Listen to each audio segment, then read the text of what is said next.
This episode contains discussion of murder by bludgeoning with a blunt object and murder for hire. Listener discretion is advised. In June of 2015, Dr. Teresa Sievers was on vacation with her family in Connecticut. She decided to cut it short and return home so she could see patients at her medical practice while her husband stayed in Connecticut with their children. Dr. Sievers was last seen on surveillance at the airport after her flight arrived as she made her way out and drove home. When she arrived home, she was brutally attacked by two unknown assailants who ultimately took her life. For nearly 2 months, investigators chased every lead but were running out of options when a tip came in that led them to the men responsible nearly 1,100 miles away. Uh-oh. I know. And you know my first thought? Oh, sorry. Oh, what? The husband did it. So you're back to thinking that the husband's a suspect. Do you know what I mean? Reason for that. I know. There's a reason for that. What's really interesting is there's like a whole series, Snapped is just it's just the women. But the term the wife did it, it's just not a thing, is it? It doesn't stick, no. You know what all the rest of them are called? Just murders, and that's of men. Who is the real assailant here? You know what I mean? Like, I feel like the men are the problem. I mean, just kidding. But wait for this one. And we have to thank Mark for writing this up. Yes, we do. And we have to thank Kelly for requesting it. Thank you. All right. Do you think we should just get into... Oh, what I was going to say is this one is definitely a pitch all your junk out the window kind of situation. Oh, yeah. You're going out the window. She's going out the window. He's going out the window. That's going out the window. I mean, it's all going out the window. I don't... Your dog out the window. Out the window. Like the anger. The flames. Yeah. And the nerve. Oh, the audacity, right? Yeah. Oh, yeah. Okay. So, Teresa Sievers was born Teresa Ann Grace Tottenham in November of 1968 in Connecticut. She was raised by a single mother, and from early in her life, she wanted one thing. She wanted to be a doctor. And when you ask a younger kid what they want to do for a job, doctor feels kind of like one of those answers you get with like fireman, police officer, astronaut, stuff like that. Every kid typically will say something like that. Right. Ballerina, I don't know. Yeah. And it's like, it's just those like standard things that like kids will say. And, they don't necessarily follow through with that. But she did. Like, she was not just throwing something out there. She put in the work throughout her early education to form the building blocks of what she would need later in life to actually become a doctor, which is like so incredible because, as a kid, like I cared about school and stuff like that, but I wasn't like, I need these things in place, even in high school necessarily, to be like, okay, this is what I'm going to need to do later. Like, right. It's pretty incredible. Teresa graduated from Ansonia High School as the valedictorian in 1986, and then she went on to Fairfield University, where she graduated with a Master's of Science in Biology in 1990. She graduated with honors from Ross University School of Medicine, and she completed her residency at the University of Florida in Jacksonville, where she was awarded Resident of the Year. Wow. And then she became board certified in internal medicine. And if you don't know how hard it is to get board certified, I'll just tell you it's really hard. Okay? Okay. And if you didn't know that, now you do. Now you know it. Right? All the way down. She's like, okay, fine. I know. I worked for a plastic surgeon for several years, and he was in the process of getting board certified when we opened the practice, and it took him a few tries. It takes several years to do. Like, they have to follow your cases for a certain amount of years, at least in plastics. I don't know about internal, but I assume it's a similar process, and you have to have all these like letters of recommendation, and you have to do all these like complete all this testing, and they have to see your cases and all of this stuff. It's not like I'll just apply for that and get it now that I'm a doctor. Like, it takes a lot of work. Wow. Teresa moved to Charleston, South Carolina, where she was doing clinical research, and she met a man named Kenny Cousins. They started dating, and then they got married. Kenny later said that the two of them bonded over a love of the outdoors, the ocean, music, food, and just having a good old time. And they had what he described as a real, quote, work hard, play hard ethic. The young couple moved from South Carolina to St. Pete, and there, Teresa got a job working in an outpatient clinic in an underprivileged part of town. And Kenny said that Teresa was frustrated because she didn't think it was fair that she would have 2,000 to 3,000 patients to see, and she was only allotted minutes to see these patients who arguably needed help the most. Damn. That is just like, you set everybody up to fail, essentially, in that, you don't even have, you can only see them for a couple minutes. You can't get the full story. You can't do the things you need to do. You can't. What is even the point of an office visit at that point? You know what I mean? Like, exactly. Yeah. It's just very unfortunate. After 3 years of marriage, they ended up getting a divorce, but they stayed good friends. They emailed back and forth a couple times a month. Within months, though, Teresa had met someone and was getting married again, and this time to Mark Sievers, an LPN and the brother of one of her friends. So they end up moving to Bonita Springs, Florida in 2006, and it was there that they started a practice called Restorative Health and Healing Center. Teresa was also on the staff of Naples Community Hospital. In 2008, Teresa completed a board certification and fellowship at the American Academy of Anti-Aging, Regenerative, and Functional Medicine. did she sleep? No, I don't know when she slept. Okay. 4 years later, she obtained her medical Master of Science degree in metabolic and nutritional medicine through the University of South Florida. Like, this was a woman who was like always learning, always growing, always developing. Like, She was so determined. very determined. As her education grew more and more, Teresa became more intrigued by Eastern medicine and began exploring the effects of energetic healing. She was one of the first MDs in Southwest Florida to embrace many of the Eastern philosophies when it came to healing her patients. She did everything she could to bridge the gap between Eastern and Western medical philosophies. She and her partner at the practice were committed to taking healing to the next level. When talking to patients, she told them that her motto was, quote, "I am passionate about empowering you to tap into the doctor within you," which is also really interesting because I feel like this is not every doctor, but I have had this experience with several where like you go in and you're like, hey, this is what's happening. I know my body. Either I know this isn't right, or I know that this is what's happening, or this has happened to me before and this is what blah, blah, blah. And they know better than you, right? Yeah. And it's like, no.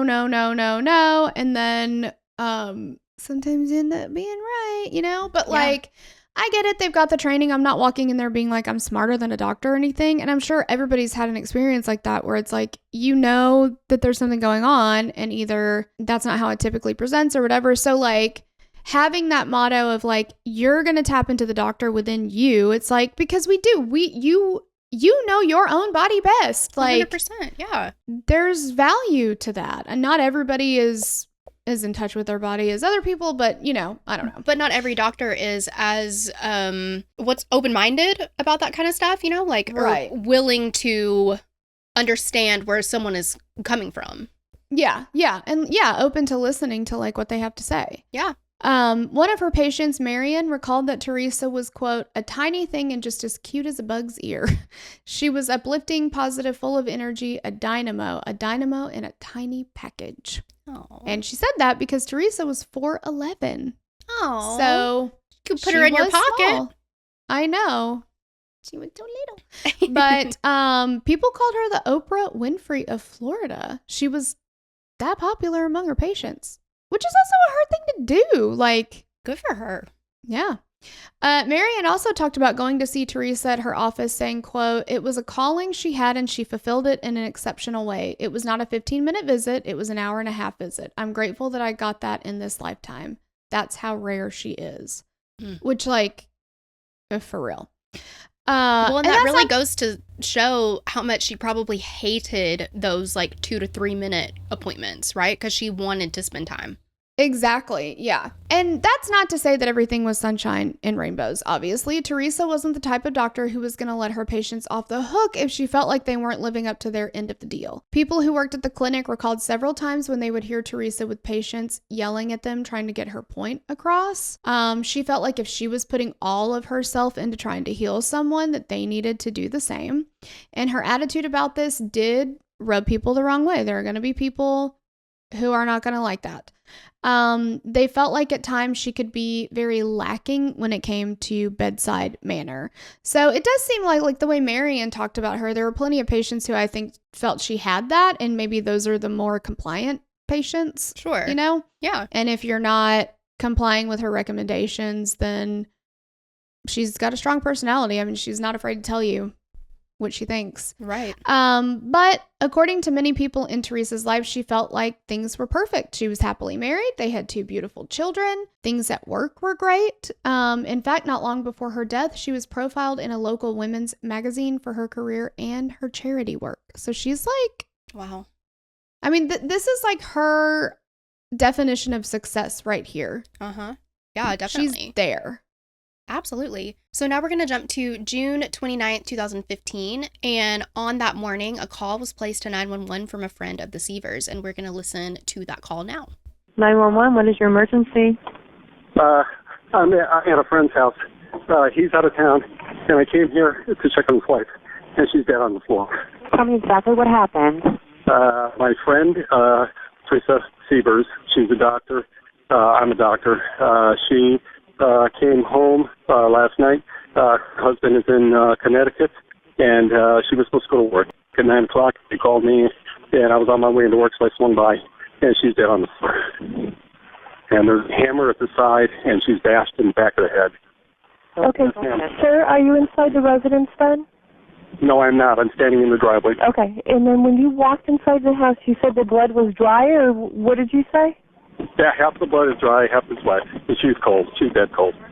Okay, and there's the hammer sitting next to her, and you had left it, and did you touch anything? No, I did not touch anything. I touched her. I shook her a little bit. And she's dead cold. Okay, and so you were there because they asked you to take care of the house. Is that correct? Mark, her husband, called me to say, please, can you check on her because it's not like her not to show up to work and be late. You know, he's her office manager. Oh, she's the office manager of his business? No, he's the office manager of her medical practice. Okay. Yeah. And where is he right now? I believe he's in Connecticut. That's what he told me. Okay. And you didn't see anything else, I mean, other than... No, I didn't go in the house. I'm afraid somebody's in the house. I mean, somebody killed her. Right. I mean, it's a murder. Right? She's bashed in the back of the head. Okay. So on the call, you hear a friend detail that he was called by Mark to go check on the house because Teresa didn't show up for work. And the Sievers were on vacation in Connecticut, but Teresa came home early. The rest of the family went ahead and stayed up in Connecticut. And she had patients lined up at her practice, but it's probably not a surprise that she wanted to make sure that she was there for them, right? On June 28th, Mark drove Teresa to LaGuardia Airport in New York City so she could catch the flight home. She can be seen on surveillance video at Southwest Florida International Airport after her plane arrived. She's walking through the airport with her suitcase. She's making her way to the exit. She left the airport and made her way home, but she did not know that 2 men were waiting for her to arrive. I cannot even imagine. It's so sad watching that surveillance footage, too, because she's just walking through the airport like you would any other day, and she's got her suitcase, and she's just like, and we know what's too going much. through her mind. Yeah, like, all right, I'm going to get home, probably take a shower, get ready for bed. I've got my patients tomorrow. Like, just a normal, it's so sad. So Teresa gets home, and she was ambushed by the 2 men. They viciously attacked her with hammers. She was bludgeoned 17 times before the men stopped their brutal assault and left. And Teresa died from the injuries that she sustained. And as we mentioned, the next day, Teresa was supposed to go to work. But when she didn't show up, the office called Mark, who was the office manager. And Teresa not showing up is like way, way, way, way, way out of character. I mean, she loves her patients so much. She would not just leave them hanging. No, and she's super professional too. Like, she's going to be there. This practice is her everything. She's not an intern who's not getting paid and who doesn't really care about this and it's just a stepping stone. Like, this is her baby. Absolutely. This is her thing. Like, she's there first thing in the morning. So Mark ends up calling their friend who went and checked at the house, leading to the 911 call that we heard. And the friend was a doctor himself, and he enters the home and was immediately met with the crime scene. There was blood pooled around Teresa and a hammer laying nearby, and he stated that she was cold to the touch, and he knew immediately that she was dead. Investigators looked over the crime scene, and it was evident to them that Teresa did not go without a fight, which I cannot even... She was, and though she be but little, she was mighty. Like, she did not... She was feisty is what I'm getting from this, but what happened to her... It wasn't quick. It took time. With no obvious smoking guns regarding the motive, they said that from the start, pretty much everyone was a suspect. They looked into everyone they could think of, like who did her hair, who did her nails, who did she go out to lunch with, you know? Was she having issues with someone at work? But and she's kind of like a public figure too, so she's kind of known by more than just people she's physically acquainted with. So it kind of opens up that suspect pool. But everywhere they turned, they came up with nothing. And they learned about Teresa's strong personality, as they put it, but ultimately they could not make a connection between that and why someone would want to hurt her. Detectives also learned about an online group of people who took an interest in Teresa's case. And we know them as web sleuths, right? Armchair detectives. Interweb sleuths.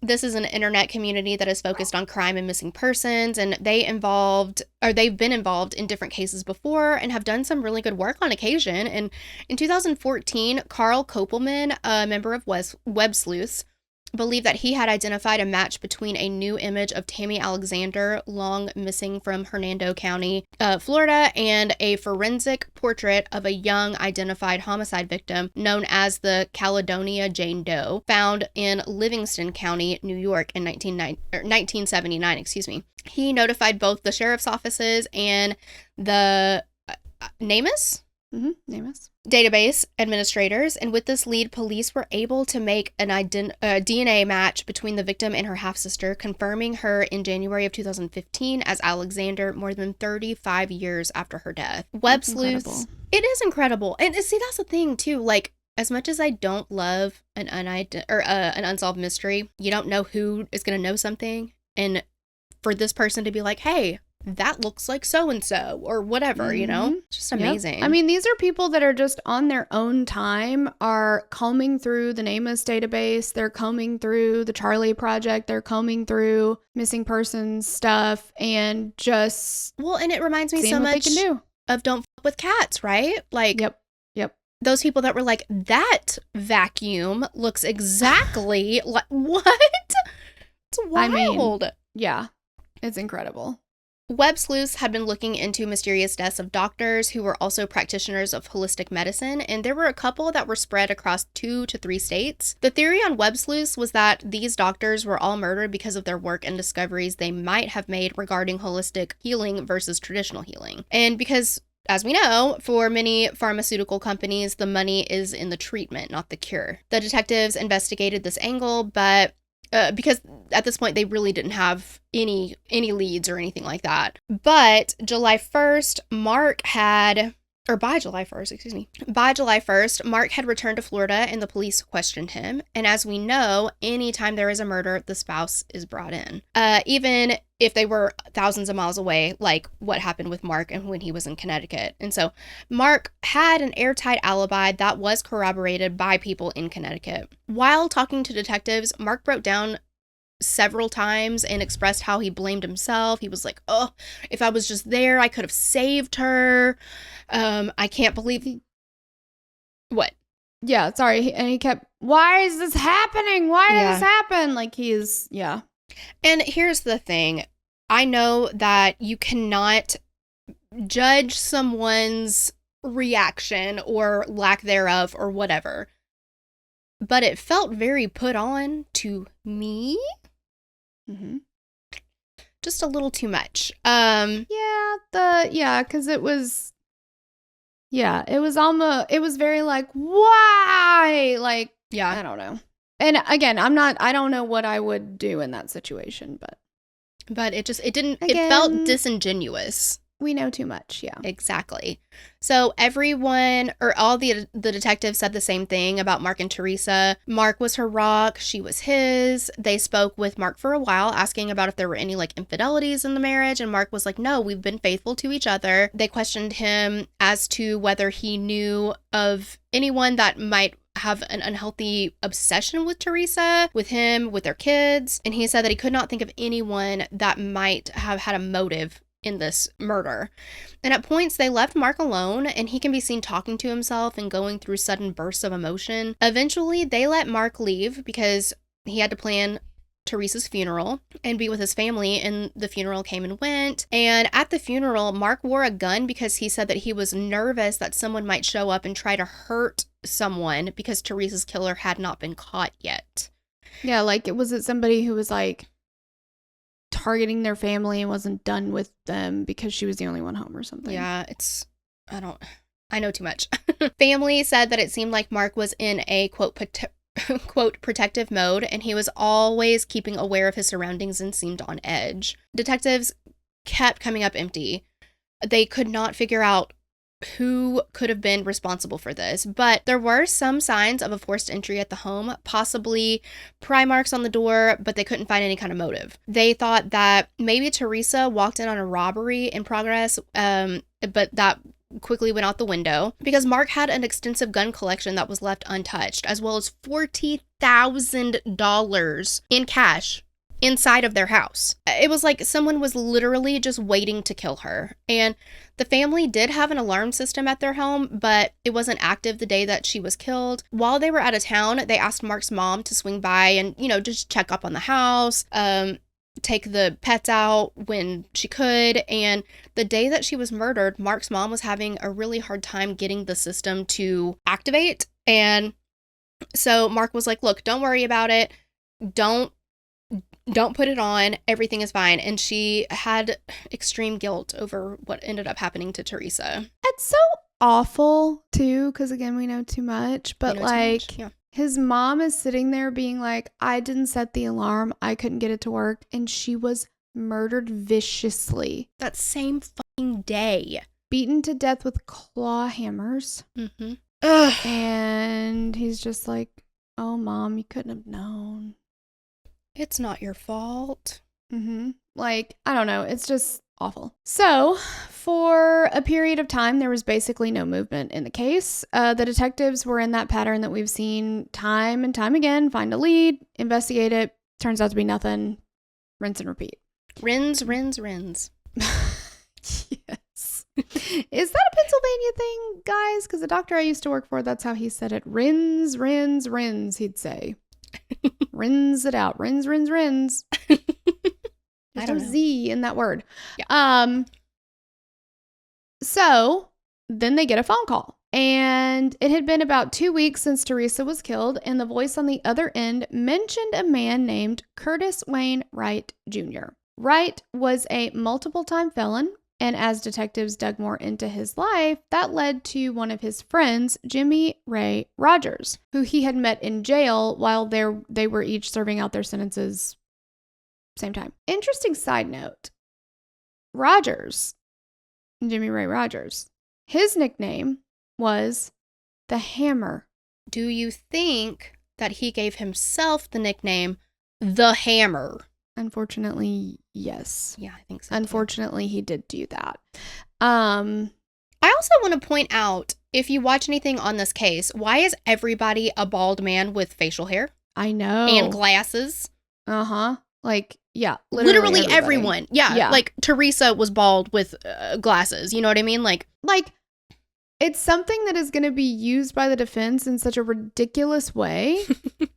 Because, bald and facial hair is fairly common. Yeah. Especially once you start, if you start losing your hair, you go ahead and shave it. I don't know if either of these men were losing their hair or not, but just wait until the defense. But yeah, but yes, a lot of the players have that aesthetic. Yeah, that's something that I clocked watching, 12 minutes in. I was like, why is everybody bald though? Yeah. Why they gotta be bald? It's definitely interesting. Yeah. Investigators went to the small town in Missouri where the tip came from and the men lived, which is about 1,100 miles away from the crime scene. They talked to both men. Obviously, both denied having anything to do with it. Wright told them that he was not in Florida when Teresa was killed, but he was at home sick in bed. And then later when they were like, what is it that you said you were doing that weekend? And he's like, well, I obviously was not in Florida. I was at home working on my car all weekend. That's a big discrepancy. Like, and you would know, right? Like, I don't know. I guess I don't get sick that often, which is, I mean, thanks to Dolly Parton, but I remember when I'm sick. You know what I mean? Like, it's such a big, because that's one of those situations, what do you call it? Like it's like a big marker in your life, right? Like, oh, remember I was sick in bed, couldn't stop throwing up or something. Yeah. Well, and it'd be one thing too if he didn't know when it happened, because he lives in Missouri and this woman is killed in Florida, and it's not like it would pop up on his local news station or anything. Sure. Yeah. But he happens to know them. So he would know when it happened, and like that would be oh my God, the weekend Teresa died, I was XYZ. Right. That would be that anchor you need for your memory. Rogers, when they asked him, are you friends with Curtis Wainwright? He said, hell no, he's a nerd. I don't talk to nerds. I'm sorry. That's literally what I say when people are like, hey, do you and Terrell get along? I'm like, hell no, she's a nerd. I don't hang out with nerds. Are you kidding me, sir? You're like, I don't remember how old they are. I believe at least in their 40s. Think I hang out with nerds. Wow. Okay. So now we have, they're not friends because nerd. Nope. So, okay. So after he said, I don't hang out with nerds, why would you even ask me such a dumb question? He was like, I'm not going to talk to you anymore. I don't even like, you guys look like nerds too, so I'm out of here. So after pushing and pushing, detectives returned to Florida, and they were no closer to finding any proof that these men were involved. While in Missouri, detectives had served search warrants on both of the men's property though, and in one of their vehicles, they found a GPS. They turned it over to their IT people, who were already hard at work going through Mark's phone and computers, which Mark had turned over voluntarily. With the GPS, they said that there was information that had been deleted, which was unrecoverable, but they kept trying. Detectives said the team spent a significant amount of time trying to get through the code from the device and recover the deleted data. They estimated several hundred man-hours were used, but it worked. They were able... Yeah. That is not the life that I lead. If I have a little bit of resistance, I'm like, forget it. I'm not. Yeah. I mean, obviously it's not going to work. Yeah. I tried. It didn't work. So they recovered that a route was put into the device. And this is from Wright's home to Rogers' home. And then, which first off, why is he visiting you if he's a nerd? Right. Yeah. Like, he's not invited, right? But then they drive 1,100 miles south off the exit to Bonita Springs and right to Jarvis Road, the same road that Teresa Sievers lived on. Bum, bum, bum. Guys, they were able to use addresses put into the GPS to track the men's movements in Florida. They went to a Walmart that was across the street from a sheriff's office, and they purchased several items. What did they buy? What did they got? What did they get? What did they got? So on the Walmart security camera, you can see that they bought a lockpick set. Is that in the robbery aisle? Yeah, like how do you just go to Walmart and get a fucking, what would you need that for? Yeah, I mean, I guess unless you like locked yourself out of something. But how often would you know what I mean? Like, yeah, I don't know. You know what I'm wondering? I'm wondering if it's, okay, remember we have a cousin that we used to go to her house when we were little, and she lived in a neighborhood kind of house. And there was one of those things that our uncle put above the door frame that sometimes like either her bedroom door or the bathroom door would get closed, and you could take the thing off and you go, and then he could open it again. Is it something like that? I don't know. Anyway, my lock picking set has always been like a bobby pin, and I'm like, here, let me try this, and it works. Yeah. But yeah. They also bought, though, large garbage bags, several cleaning supplies, changes of clothes, and rubber boots. Stuff like that. Like, again, you were saying like the robbery aisle. It's like, let me get a kill kit. Like, do they just have a standard kill kit that I could buy? I feel like there's gotta be a way to, especially for Walmart, because Walmart is where a lot of this stuff comes from. Mm-hmm. Where like if you buy certain items together, It should be red Alarm. flagged. Like, yes, Boom, exactly. arrested. Yeah. Well, like that list, and thank you, 7, but where it's like the red flag books, if you, right? Yeah. Anarchist cookbook or whatever, and it's like, okay, we need to take a look at this person. Yeah. So at this point, detectives know for a fact these men were lying. They were in Florida when Teresa was murdered. It's plain as day right on the fucking video. I mean, it could be one thing if you use the GPS and it's like, well, you plugged that in and this is the dates or whatever. But, that was data that had been unrecoverable and then you worked to crack the code. Could it be inaccurate? Maybe, maybe not. I don't know. Or I do a lot of, on my phone, if I like hear about somewhere, I'm like, oh, I wonder how far that is for me. I don't know why this is very interesting to me, but I always do it and I like plug it in and I'm like, oh, wow, that's 1,700 hours away, Yeah, exactly. Yeah, I do that too. So yeah, you could definitely get around that. I think there could be like some other plausible explanation. But now we have them on video there. Mm-hmm. So guys, we're not getting out of that. And thank God in heaven for dumb criminals. Thank God. Absolutely. Absolutely. So the detectives go back to Missouri and they speak with the Hammer's girlfriend, Taylor Showmaker. And while talking, she broke down and she said, I know what happened. So Taylor told them that they were laying in bed one night and she already knew something was up. So she kept asking questions and pressuring the Hammer and said she knew that he went to Florida and he had something to do with Teresa's death. And he said he had told her originally he was going with Wright to work a job and make some extra money. So he's not too much of a nerd if he's going to pay you money, but okay. And after she confronted him in bed, he confessed to her that he and Wright killed Teresa and they used a hammer to do it. Taylor was able, though, again, this is not one of those situations where she's like, well, he said so and I heard him say it and whatever. No. She led the detectives to a stretch of road where she had gone with him to dump items out the window. They found pieces of his cell phone that he had destroyed, a blue jumpsuit, which he had said that he wore during the murder. And Taylor said that she was scared he would hurt her if she didn't do what he said, all the things. So now they have their killers and they have proof. But Curtis Wainwright told the detectives that he had even more information that they would definitely want if he could work out a deal. Shocking. So, yeah, he told investigators about his best friend from high school when they both lived in Missouri, because his best friend from high school is actually also involved in this. And you want to know who that is? I do. Mark Sievers. BFF. That little fucking creep. So Wright told them that in 2015, Mark went to Wright's wedding in Missouri. And while there, he confided in him that he was having marriage problems with Teresa. This is also very bizarre to me. I watched part of the trial on YouTube, and I watched Curtis Wainwright's testimony, not all of it, of course, because it was like somebody took parts of the trial and condensed it into like one chronological story. And so he's talking about it, and he's like, and the DA is asking him questions, and he's like, yeah, so I'm getting married that day.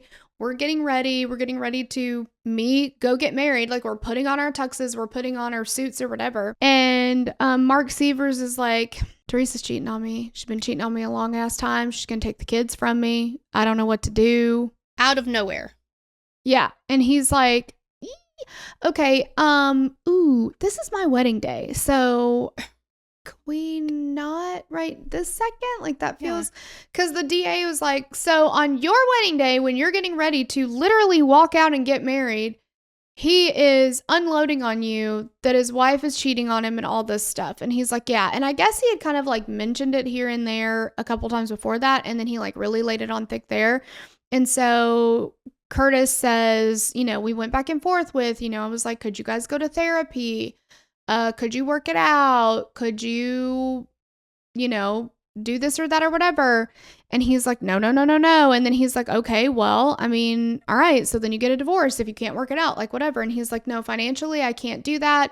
She has all the money. I can't fight her for custody of the kids. He started telling Curtis, this is according to Curtis, he started telling Curtis that Teresa was going to take the kids from him and that it was going to be dangerous for the kids to be with her for whatever reason. And he was worried about them and all this stuff. And then it just evolved into I don't have enough money for a custody dispute and my kids are going to be in danger if I don't get them. So the only way out that I see, Curtis, and I've looked at all the angles here, is she has to die. This obviously. is beer-flavored nipples, Friends edition. Yes. Yeah. I don't understand how you get from, I know this man and I know his wife. I get that you're best friends with Mark, or were in high school. They're not even necessarily still best friends. I mean, friends enough for him to go to his wedding, I guess, but... Yeah.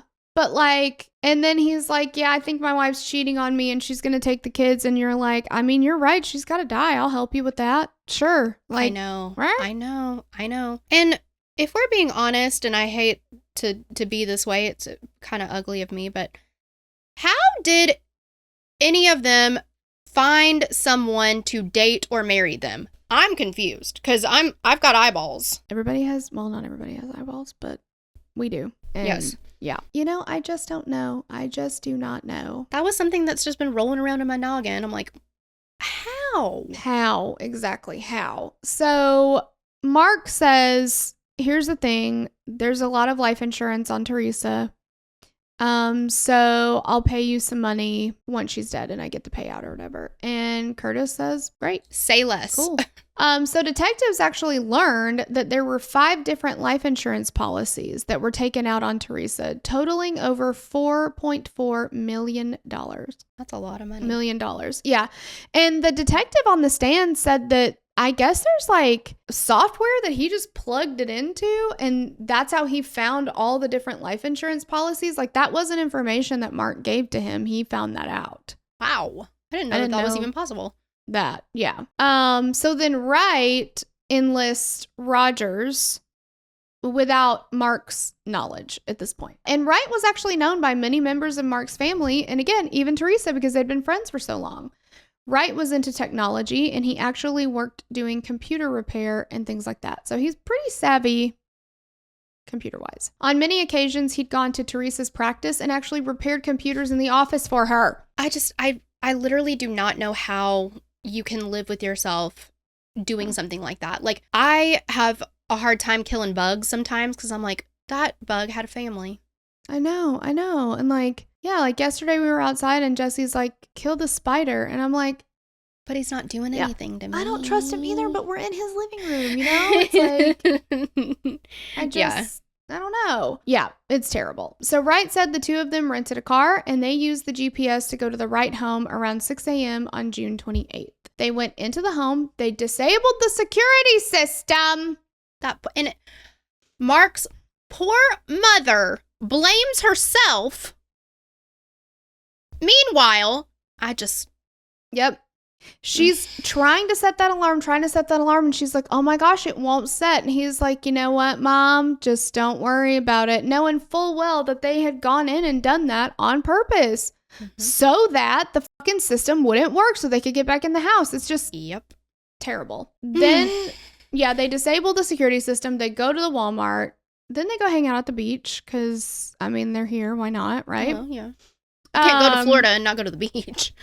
Exactly. And then after their beach stop, they go back to the home and they waited for hours until Teresa arrived. And as soon as she walked in, they attacked her. I cannot. Like you said, the audacity. Wright took his plea deal in exchange for testimony against Mark and Rogers, and he pleaded guilty to second-degree murder and was given 25 years in prison. And it would be 4 years before Rogers and Mark Sievers went on trial. Rogers' trial took place in October of 2019. The prosecutor laid it out as a classic case of murder for hire. He described what happened in gruesome detail with Teresa's family in the courtroom. I cannot even imagine. They had the video evidence of the men from Walmart, along with Rogers' now ex-girlfriend's testimony regarding his confession, and they were able to they had a match of a fiber found on Teresa's body, and they matched it to fibers from the jumpsuit that they had found on the side of the road. Curtis Wright was called to the stand, and he said that he and Rogers killed Teresa. He said that They hit her 3 times, but Rogers kept hitting her over and over again in a frenzy. The defense called no witnesses, but told the jury that they shouldn't believe Wright because he was just lying to save himself. It took 2 days of deliberation, and the judge called everyone back in the courtroom when a verdict was reached. Rogers was found guilty of second-degree murder and given life in prison, and he sat silently and showed no emotion as the verdict was read. In November of 2019, Mark's trial began, and he had spent much of the prior year in jail. He was like, I'm innocent. I had nothing to do with this. When he is in court for his trial, he's laughing. He's cutting up with his attorneys. It's gross. His family is standing behind him. The courtroom was described almost like a wedding where like Mark's side of the family was on one side and then Teresa's was on the other side. I can't believe his mom wasn't more pissed at him because, I know. Well, and I guess we'll get into why the defense says this happened, but the court documents show, or Curtis Wainwright's story is, he gave me the alarm information and I disabled that so that I could get in the house and wait for her and ambush her when she comes in, right? Right. His mom tries to go to the house and is not able to get that to work. Well, now we know why, because it had previously been disabled. Who gave him that information? Mark Sievers. Right. He doesn't just know that information. You don't casually call somebody up and be like, so what's the disabled code on your home alarm? Right. Like, and I know that he was very, very technologically savvy, but like not to that extent, right? I wouldn't think. Well, and what is his motive outside of, like, he wasn't going to get that money if not for Mark Sievers. So yeah, exactly. It's not like had a shoe in, like, well, yeah, as soon as they kill her, she just like turns into money that he could pick up, you know? Yeah, or that like Mark had told him one day when Teresa dies, if you happen to outlive her, I'm going to give you money from her life insurance for just no reason. You know, like, yeah. Right. Come on. As the trial started, Mark was unfazed, even though he was facing the possibility of receiving the death penalty. Prosecutors talked about how the case was a 21st century case where technology and data from computers, cell phone towers, and GPS units were going to serve as evidence. And the defense agreed that, yeah, the information was available, but it did not point to Mark. Okay? Thank you for asking. It was clearly pointed to Wright and the hammer. The prosecution said that they knew they were going to have an uphill battle because they were asking the jury to believe an admitted murderer in Wright. On the second day of trial, Wright took the stand. The prosecution questioned him first, and they asked who killed Teresa, and Wright said that he and Rogers did it physically, but that Mark was involved in the planning. When asked why he did it, he said that Mark asked him to, and when then he identified Mark in the courtroom. You know how they always ask you to do that, or you've seen it before, right? Like, can you identify the person that you're talking about? Mm-hmm. The prosecutor said that he wasn't a fan of Wright and that they weren't going to hold anything back regarding his own criminal past. They asked him why he lied originally when talking to the police and tried to pin it all on the hammer, and he was like, yeah, I did lie originally, but I ended up telling the truth eventually, right? And Wright testified about how Mark approached him at the wedding about killing her, and he was given a $600 check initially that would cover his expenses to go to Florida. He testified that Mark made an offer of at least $100,000 to have her killed. Now, I understand, okay, $100,000 is a lot of money, but ultimately he got $600. To kill someone and spend the rest of his, 20 years in prison. Mm-hmm. Well, and that's like, that was to cut, he had to buy gas to get down there, the robbery/kill kit at Walmart. Mm-hmm. And as far as I know, they don't have a bundle price for those things together. So like no discounts They there. should look into it, yeah. Like, so really, but also what does Mark Sievers say that $600 was for? Because I'm surely if it was physically a written check, they'd have proof of that. There's a trail there.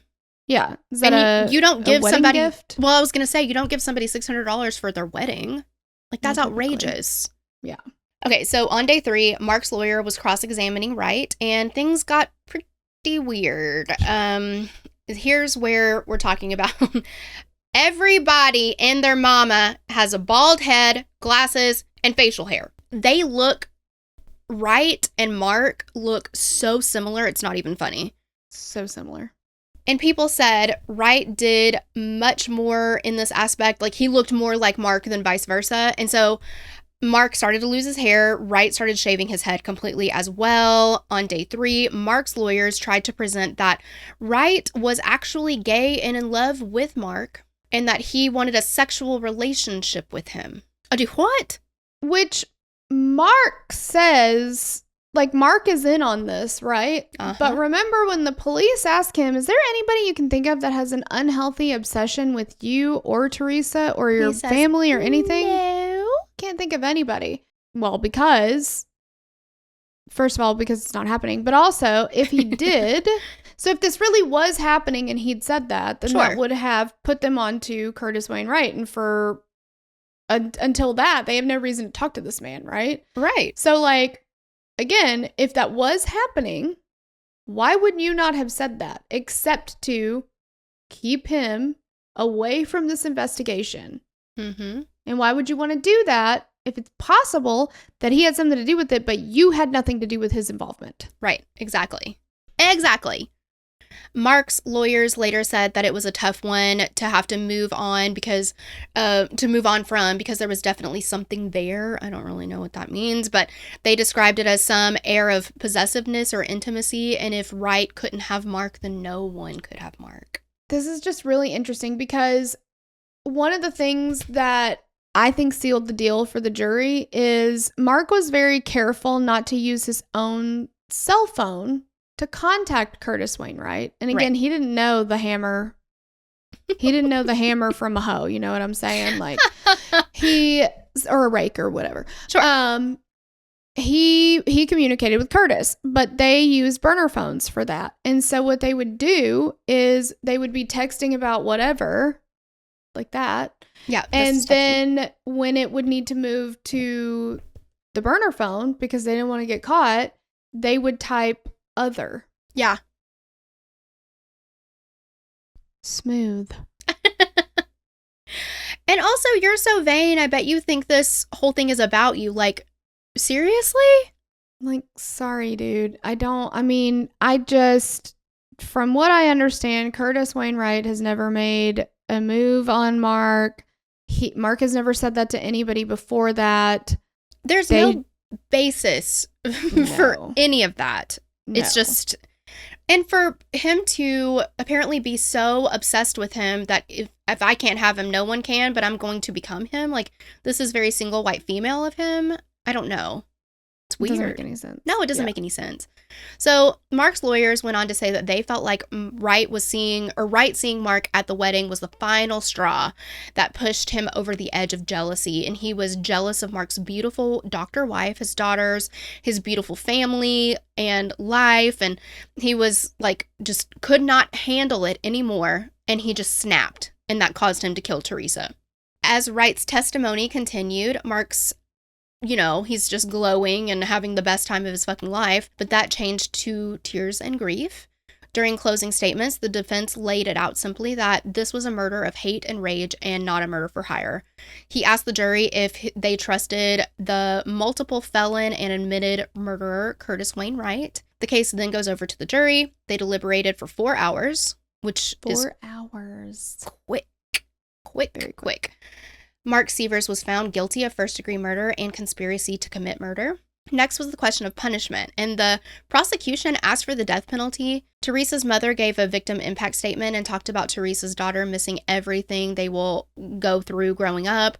For the death penalty to be imposed, the jury had to find that the murder was committed either for financial gain or that it was committed in a cold, calculated manner. And the jury came back and said that it wasn't for financial gain, which I disagree. The $4.4 million in life insurance is not financial gain. 5 different life insurance policies? Yeah. Yeah, I found that kind of bizarre, but yeah, they did say that it was in a cold, calculated manner, and they recommended the death penalty for Mark Sievers. And the judge had the ability to overrule this, and before making a ruling, read aloud a letter that Sievers' eldest daughter wrote to him. Essentially, the letter said that at the current time, she did not want any kind of a relationship with her dad, understandably so, but maybe down the line she might. And if he got the death penalty, she would never have that chance, right? And that's incredibly mature of her to think about at such a young age. I know, because at the time that Teresa was murdered, they were 8 and 11 years old. So she would have been around, 15 at the time of writing this letter. Mark Sievers made a statement, and in it he proclaimed his innocence and his love for Teresa and their children, which pisses me the all the way off. Yep. The judge says that there was not a question of his guilt, that the jury found him guilty, so he was guilty, and then he ordered him to be sentenced to death.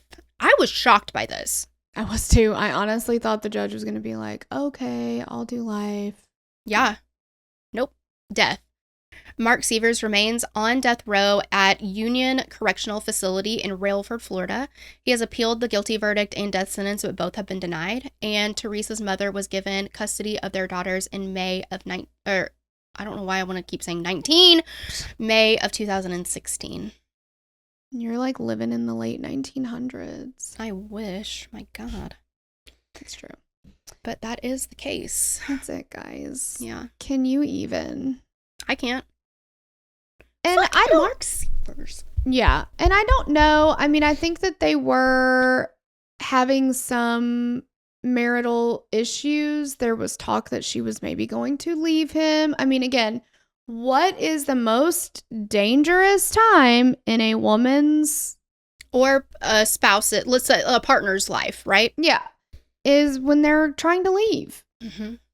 And the rates of domestic violence or murder go up so substantially during that time. And she is the one, she's the breadwinner. She is, like, he knew that if she did leave, she would probably get full custody, or at least he would have to pay alimony or child support or something, right? Like, It's all, money is the root of all evil, I swear. Love of money is the root of all evil. Yes. Oh, okay, that's what I meant. That's what I said. You didn't hear me right, but I did say that. Oh, okay. Right, Yeah. right. Yeah. Yeah, it's just... It's heartbreaking. Like, seriously? And you set up your friend. I mean, it's horrible, obviously, to kill anybody in any type of way, but this was... brutal. You had people waiting in the house for her, and as soon as she walked in, to beat her with hammers. And Curtis Wainwright said that when he hit her, she turned to face him and it was dark. And he said, we look similar. He said, I think that she thought I was Mark. And she just said, why? Why? Oh my God. That is so sad. See, and I think about too, like, you would hope that if somebody has to die, which in this situation, nobody had to die.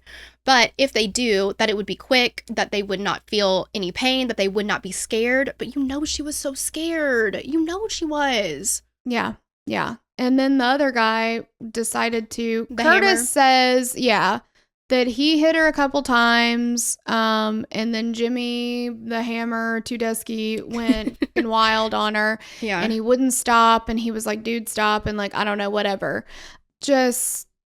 absolutely terrifying. What are you gonna do? Even if you can fight back, even if you try to fight back like she did, that's two men with fucking hammers beating you in the head and like ambushing her because she didn't know. Obviously, no, and they had free reign of her home, which was supposed to be protected by an alarm system.